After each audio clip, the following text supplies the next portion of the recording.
All right, my Omni fans, get ready. We're celebrating a major milestone with the landmark anniversary for The Amazing Spider Man, a brutal new threat to the Wolverine, and a no holds barred adventure with the Punisher, which means the party won't last long. Before we dive into the action, make sure you've already annihilated that like button. And if you haven't already, join our Omni ranks by subscribing. Plus, we'll see the Fantastic Four face a threat of epic proportion, an otherworldly menace for the X-Men, and a revealing look into the enigmatic past of Emma Frost. Well, enough of the build-up. Let's get into the comics. Wolverine, Volume 3, Issue 6. Greetings, my narrative navigators. We're diving deep into the soul of a hero, or perhaps an anti hero. Agent Cassie Lathrop is haunted by a man she met in Portland, a mysterious figure she can't get out of her head, unaware that this man is the one and only Wolverine. As she struggles with a sketch artist to capture his visage, the same pain and confusion haunt Logan himself in a New York City bar. His old friend Nightcrawler arrives, but even a priest in disguise can't bring peace to when Logan's thoughts are consumed by a memory of a girl he couldn't save and a far darker confession he's hiding. And in a moment of sheer desperation, he reveals his secret. He killed 27 men? Whoa, whoa, whoa, whoa. Okay. Show of hands. How many people thought Wolverine's body count was closer to 5,023, or hell, maybe even 10,523? I call filler. Kurt, grappling with his own faith, questions if Logan's brutal justice makes him an evil man, or is he just looking for absolution? And Logan confesses he's not a monster, but the weight of his deeds makes him question everything he thought he knew about himself. What a gut wrenching tale, true believers. Logan has laid his soul bare, but with such blood on his hands, can there ever truly be absolution? X-Treme X-Men, Volume 1, Issue 32. Okay, so picture this. The X-Treme X-Men are chilling at the Mermaid Club in Valle Soleada, California, there to support Cannonball's girlfriend Lila Cheney, who's performing. And then suddenly a woman strolls in strapped with enough plastic explosives to level the place. Bishop instantly spots her and Rogue, quick as a flash, stops the detonator. Cannonball yells at Lila to teleport everybody to safety and then blasts off with the bomber. Rogue, barely grabbing on for a midair struggle, manages to cut the bomb free, sending both it and the screaming woman plummeting. The woman manages to hit the detonator button anyway, causing a massive explosion. Cannonball saves Rogue just in time as the woman screams more hatred about muty lovers. Back on the dock, Jake Freeston identifies the bomber as Marie DeConta, his kid's babysitter. Maria then wakes up attacking Rogue, but Bishop restrains her as she screams more hatred. Meanwhile, in Crawford, Texas, a terrifying black funnel cloud bears down on the presidential ranch. Security is going wild, the pilots praying, and everyone scrambling for the bunker. Suddenly, a face emerges from the tornado, and then, poof, the storm vanishes.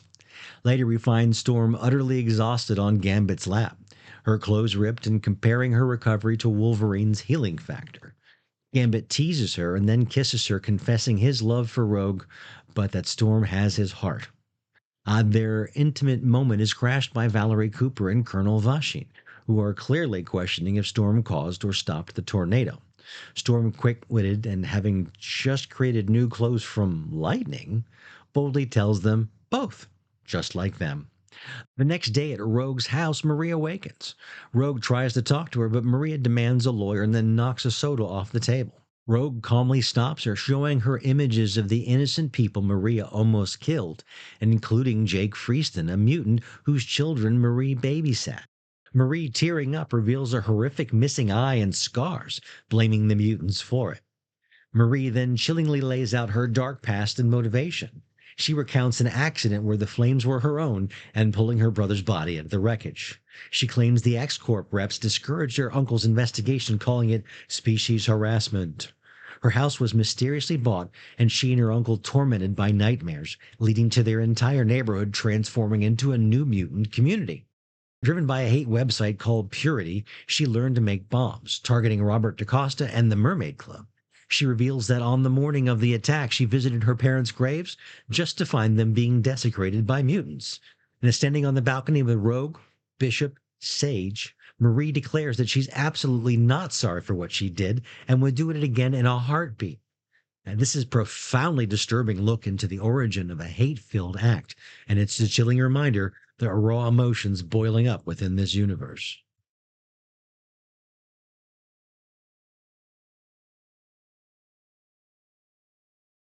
All right, buckle up, my canon keepers, because we're going to jump right into it. Peter Parker is lost in the very currents of time itself, basically a ghost stuck watching his own painful memories play out. You see him in one star gut wrenching frame as a future beat up Spider Man making the ultimate sacrifice for Mary Jane and their son Ben. The last thing he looks at? Aunt May's gravestone. Talk about heavy, right? Then the page rips them back to the pivotal moment, a spider descending, the bite that changed everything. Peter's heart wrenches as he debates trying to change it, but he can't. What happens next is chilling. He shares his scream of agony with his younger self as his past starts to fade. Just when despair threatens to consume him, Doctor Strange emerges and his voice becomes a lifeline. Strange pulls Peter into a disorienting rapid fire tour through his entire personal history. We see Peter effortlessly dispatching classic foes like Sandman and the Vulture, and these fights are like familiar echoes to him, total breeze. But then just as quickly, he's violently yanked to the next memory, facing down the Lizard and Electro. And get this, he's not just battling villains, he's grappling with the haunting echoes of Betty Brant's grief. I mean, no cap, it's a lot to process, even for a seasoned hero. The whole trip just intensifies. Peter's hurled into Mysterio's mind bending illusions and then slammed by the crushing might of the Hulk. And then in a truly heartbreaking sequence, you witness the devastating fall of Gwen Stacy. Every single memory is a fresh wound, a harsh reminder of everything he's lost. The weight of his failures almost break him, but through it all, Doctor Strange's voice is a persistent beacon telling him, push past the pain, Peter, keep moving forward. He's low key guiding Peter through the absolute worst of it. Finally, after enduring the intense gauntlet of his most iconic foes and profound tragedies, Peter is hurtled back into the present. And what's super cool is he arrives with just seconds to spare, stopping Reed from unleashing Dormammu. And with the combined powers of the Fantastic Four, the Avengers, and Doctor Strange himself, they avert disaster. The whole Odyssey wraps up with a truly special gift from Doctor Strange. Back home, celebrating his birthday with MJ, Peter opens a special glowy gift. And up on the roof, almost like he stepped out of another dimension, steps Uncle Ben. Now, their conversation is short, but it's incredibly profound. A final lesson from his guiding light. All Peter truly needs to be happy. And what with that, he goes back down to MJ, forever changed by his tripping balls through the threads of time. Captain America, Volume 4, Issue 19. Okay, so let's set the scene. Captain America is taken to this underground rebel base. You see him reuniting with the host of familiar faces: Matt Murdock, Nick Fury, Henry Pym, Janet Van Dyne, Frank Castle, and Bruce Banner amongst them. But here's the real kicker. The rebel leader is none other than Bucky Barnes. And as they catch each other up on the state of things, they get some grim news from Donald Blake. Peter Parker, who was working undercover for the rebels at Stark Industries, since Stark Tech is now Red Skull's hands, has been captured, and the Skull's plan is to have a public hanging scheduled for dawn. Dawn breaks and the Red Skull makes his chilling broadcast announcement. Peter is led down to the gallows and put on a noose. And the lever's pulled, but just before he can make the final drop, a perfectly thrown shield cuts the rope and Peter hits the ground. It's Cap, of course, taking the fight straight to the Nazi guards. Meanwhile, Johnny Storm and Ben Grimm quickly grab a groggy, drugged-up Peter and get him out of there fast. Not wasting a single second, Captain America uses the opportunity to declare to the crowd that the revolution is about to begin. The Red Skull witnesses this, but he doesn't seem to care about the escaped prisoners. His only focus is on capturing Captain America. So he threatens to have his men open fire on the crowd unless Captain surrenders. And to save innocent lives, Captain willingly gives himself up. However, the Red Skull has a truly horrifying trick up his sleeve. As Ben and Johnny are still making their getaway with Peter, they quickly realize why they haven't been pursued. The near unconscious Peter has been wired with explosives. The Red Skull simply presses a button, carrying out the execution order himself. And in a shocking, fiery blast, three would-be heroes, Peter, Ben, and Johnny, are incinerated. Captain America, now a captive, is taken away, surely unaware of the devastating sacrifice that has just occurred. But back at the rebel base, everyone feels immense loss, but there's no time to grieve. News of the Nazi time machine reaches Bucky, and he decides he can't wait any longer. The revolution must begin immediately. The very next day, you see Matt Murdock boldly confront the guards at Stark Industries, using their own weapons against them, signaling the start of a massive attack. It's a total war as Reed Richards and Henry Pym attempt to break into Stark Industries, while the others unleash a hail of gunfire. Inside, the door to Cap's cell opens, and in walks Tony Stark. It turns out that Tony wasn't a traitor at all. He was a deep undercover and proceeds to set Captain America free. They almost get caught by the guards, but Tony's bluff fails, and Captain America's fists have to do the talking instead. Amidst the chaos, Tony's heart begins to weaken and fail. Knowing that he can't keep up, he gives Cap a mysterious device and urges him to go, and then bravely stays behind, defending Captain America's escape under a literal storm of Nazi bullets. What a dramatic turn for Tony. Emma Frost, Volume 1, Issue 4. It's another series we're joining in the middle, so let's back up a little bit. The story begins at Snow Valley High School, showing Emma Frost's difficult teenage years. She feels like an outsider, often clashing with Matilda Brandt and dealing with her father Winston's dismissive nature. Her home life is strained, with family members often in conflict, and Emma experiences headaches and early signs of something more. She tries for a normal life, like attending a school dance, but her father's rules block her. Only Mr. Kendall, her teacher, shows her genuine care. Yet even this is complicated when Mr. Winston's control leads him to expose Emma's secret to the school. It's clear from the start Emma's world is already full of conflict and betrayal. After collapsing, Emma's powers truly begin to manifest. She downplays her fainting spell at school, but Mr. Kendall senses a deeper issue. Matilda continues to mock Emma, accusing her of faking it. The Frost family drama escalates when Winston fires the maid because of Emma's incident. A key moment, Emma accidentally uses her telepathy, discovering Christian's secret, and is using his power to protect him from Winston's control. She learns quickly. Later, Emma takes a midterm purposefully underperforming, but Winston's influence leads to another perfect score. That breaks Emma's trust, especially when she overhears Mr. Kendall confirming the fix. It's a harsh lesson. The world isn't always fair, and power does rig the game. This issue takes Emma and us true believers to a chaotic family vacation on the French Riviera. She navigates the family drama, including Christian's secret love life and Adrian's constant provocations. Emma's telepathy advances, allowing her to access Dante's memories and confirms Christian's hidden relationship. A dark turn occurs when she bumps into a man, triggering a disturbing mental image of a human brain, which sickens her. Her language skills also improve as she suddenly speaks fluent French. Emma then catches her father Winston with a mistress and takes photos. When she follows him to the nightclub and she sees Christian is drugged by the same man, Emma uses her powers to defend Christian, accidentally causing mental pain to others. It's a period of personal and psychic turmoil, showing the uncontrolled nature of her abilities. The Riviera vacation reaches a breaking point as Christian reveals the truth about Dante and their relationship to Emma, trusting her completely. But this trust is immediately betrayed when Adrian secretly records their talk and gives it to Winston. Emma tries to fight back, using her photos of Winston's affair to expose him after he shames Christian. Fantastic Four, Volume 1, Issue 505. This saga kicks off with Mr. Fantastic laying down the law in Latveria. He hits the airwaves with a televised speech, appointing himself the sovereign ruler to keep the nation safe from its enemies. He even shows footage of the Fantastic Four helping the country, disarming Doom's weapons, and also the rogue Doom bots. And as a show of good faith, Reed announces that Doom's castle will be open to the locals tomorrow to do with as they please. And the very next morning, the Latverian people swarm the castle, taking or breaking whatever they fancy.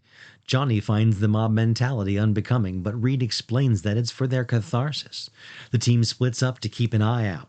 Reed then watches two men duke it out over destroying the portrait of Dr. Doom's mother, Cynthia Von Doom. When Reed questions protecting the mother of the murderer, the men just strip the painting of its golden frame. Ben overhears this, totally shocked by what's coming out of Reed's mouth. Things get tense when a Latverian suicide bomber loyal to Doom tries to blow everyone sky high with a vibranium bomb. The Fantastic Four easily subdues him and disarms the vest. Reed is absolutely furious and is about to go full heavy tactics when the others convince him that they can't act like Doctor Doom when they want to protect people from Doctor Doom. Sheesh. Meanwhile, back at the United Nations headquarters in New York City, a meeting is called to discuss the Latverian situation. The members agreed to disavow Reed's coup big time. Nick Fury and the U.S. rep are told they must stand by the other nations, otherwise giants like China and Russia will assume that the U.S. endorses the occupation, potentially sparking a declaration of war. Talk about global stakes. Now, back in Latveria, Ben finds Fleed trying to chill with Franklin. Reed's birthday suggestions fall flat, as Franklin just wants to know when his family will come home. Reed's bummed his son won't even look him in the face. Now, Ben cuts in, telling Reed that the teleporter's all ready to go. Soon, Franklin is teleported back to the moon, chilling with Crystal, the Inhuman. And with Franklin gone, Ben airs his worries about Reed's mental state, bringing up the painting incident and the suicide bomber. When Reed gets huffy, the thing lays it out. Reed's starting to sound more and more like Doctor Doom. Ben drops another bomb that Doom's damage to Reed is more than just skin deep. This hits Reed and Sue hard, sparking a heated argument between Sue and Ben. Sue unleashes a low blow, telling Ben she's doing what's best for her kids and he wouldn't understand until he has his own. She regrets it instantly, but the damage is done, and Ben storms out. At a nearby bar, the Human Torch is putting on a show for some young women when the Thing interrupts him. He spills the beans. He's found a Latverian resistance member that is there in the bar. They follow the dissident to their hideout and confront him. But when Ben and Johnny try to talk to him, the resistance leader is absolutely terrified of them, only muttering his name and rank. And then suddenly a whole army of Doombots come smashing right in through the wall. Our heroes are quickly outnumbered, and the robots swarm and easily incapacitate Johnny, Ben, and the resistance members. As Ben starts to black out, the last horrifying thing he sees is Reed Richards standing amongst the Doombots, controlling them for his own sinister ends? What a twist, true believers! Punisher, Volume 4, Issue 34. Okay, my fandom force. The last time we were with Punisher, he was in a serious jam, staring down three major heroes. He knows there's no way he's taking them all on at once, so he pulls the classic move. He pretends to surrender, asking for one last cheeseburger before they take him in. You see him casually stroll across the street into the diner, and the heroes, completely thrown off balance, follow right behind him, not quite sure what to do. Inside, Dave, who's been tailing the Punisher, is absolutely thrilled, practically vibrating with excitement at seeing the heroes in tow. While Spider-Man, Daredevil, and the Wolverine are busy bickering and trying to figure out their next move, Frank Castle's already formulating an escape plan. Then bam! The Punisher makes his move. He elbows Wolverine right in the nose, and you know what that does to Logan. It sends him absolutely berserk, ready to kill. This instantly throws the whole team into chaos. Spidey and Daredevil suddenly have their hands full, forced to work together to hold Wolverine back from going completely feral. This perfect distraction gives the Punisher exactly what he needs, an opening to make an escape. And when Frank gone, the three heroes are left sitting there in the diner, probably ordering those burgers themselves, wondering just how everything went so wrong. Meanwhile, the Punisher isn't wasting a second. He's right back on the trail of that super important auction he's been tracking down this entire time. He quickly locates a secret site and spots a highly suspicious, guarded van with an unknown man inside. Without hesitation, Frank bursts in, only to discover it's not just a meeting, it's actually an auction for something of immense power. The Punisher, true to form, eliminates everyone present. He then tortures the survivors to pinpoint the merchandise, which it turns out is right there in the van. Frank also snags a video of being used to advertise this mysterious item. He heads back to his base with the video, the van, and the merchandise, still unsure what makes this particular item so special. But you know he's going to find out. New Mutants, Volume 2, Issue 6. We're back with the New Mutants in a grimy New York parking garage. Donald Pierce's Reavers are being absolutely thrashed by the aforementioned Neo-Mutants. Turns out some unexpected heroism emerges. Derek, a human prisoner, defies his employer to help save the day, proving he's no mere bystander. And just when things get hairy, Shan steps in, psychically stopping the remaining Reavers cold in their tracks. But the chaos is far from over as nearby Donald Pierce brutally stabs Laurie Collins, unleashing Kevin Ford's terrifying new power, a death touch that rapidly decays Pierce. Josh attempts to heal Laurie while Daniel steps in, creating a powerful illusion that makes Kevin think he's decaying Laurie instead of Pierce forcing him to stop. Seeing the horror of his own power, Kevin is utterly disgusted and decides that he can't stay at Xavier's, fearing that it'll hurt those around him. What a devastating start. Kevin's departure isn't the only heartbreak. Josh, reeling from his own use of healing powers, returns home only for his so-called friends to expose him to his parents. And then in a truly awful turn, they brutally beat him while his parents watch on and then shut them out with their curtains. With nowhere left to go, Josh arrives at Xavier's Institute, only to find himself rooming with the very sharp-tongued David Elaine. What follows is a tense exchange with David challenging Josh's naive views on prejudice and privilege, a new confrontation about bigotry that sets the stage for a complicated new dynamic. Amidst all this turmoil, Daniel Moonstar is struggling. Haunted by Kevin's power and her own actions, she retreats to the danger room, training aggressively and even considering leaving the school. She argues with Shan, insisting she's a warrior, not a teacher. But Xavier, ever the strategist, has a plan. Recognizing the students' need for guidance, he announces a new policy: student advisors, chosen by the students themselves. And guess what? Despite Daniel's reluctance and self-doubt, Sophia, David, Laurie, and even Josh, who says nobody else wants him, all choose her as their advisor. Their collective vote of confidence is the turning point. Danielle, finally accepting her crucial role, agrees to stay and teach, but with one condition. In class, the kids will have to call her Miss Moonstar. And just like that, a new era of leadership begins at the Institute, promising fresh challenges and unexpected growth for everybody.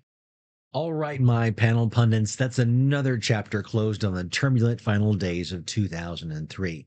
We've navigated some truly pivotal moments, and if you've been paying attention closely, you'll know that the undercurrents of the Marvel Universe are getting stronger by the page. The tensions and character arcs we've covered in this episode are leading us directly to a breaking point.